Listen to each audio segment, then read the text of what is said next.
Çdo njeri kur vjen sabahu, kur vjen mëngjesi, e ka shit veten e tij. Disa njerëz e shesin veten dhe e shpëtojnë, disa të tjerë e shesin dhe e marrin në qafë. Është puna e pazarit. Çdo ditë është një pazar. Shit dhe bli, po në fund pazarit ka për atyre që kanë fituar dhe ka për atyre që kanë humbë. Kështu thot është jeta, thot profeti sallallahu alaihi wasallam. Do të mbarojë jeta dhe ka për ta kuptuar njeriu që e ka shit veten e tij. Lum për atyre që e shitën veten e tyre dhe shpëtuan atë nga zjarri i xhehenemit. E mirë për atë njeri që e shiti veten edhe e futin zjarr xhehenemit.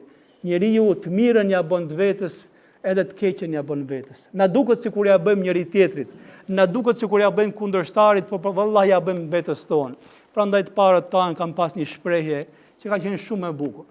Çdo berr që therrët varet për këmbët veta. Është mirë me e rregullu dynjan, është mirë me e rregullu rrugën, lagjen, mahallën, por mos harro se duhet me fillu me rregullu veten tonë. Se kur të mbyllet krejt dynjaja, do të thotë Zoti, cili prej jush e shpëtoi veten e tij, e cili prej jush e mori në qafë veten e tij.